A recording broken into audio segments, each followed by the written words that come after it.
Heat up some water.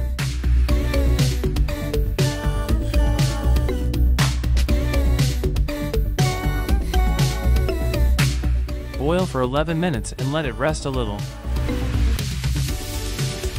Preheat oil, 250 F or 140 C. Fry for 11 minutes.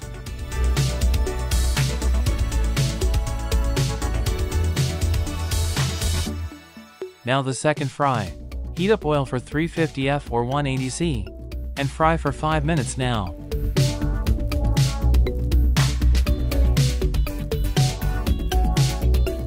Add some salt while it's hot. Now sauce. Melt butter on low heat. Add 20 grams of flour and whisk. Add milk and return on medium heat. Whisk for a couple minutes. Then add chicken stock. Here's recipe. Keep whisking and bring to a boil. Add parsley and mix. Cook for 15 minutes, removing the foam. When you get this, add salt, white pepper, and nutmeg to taste. Thanks for watching.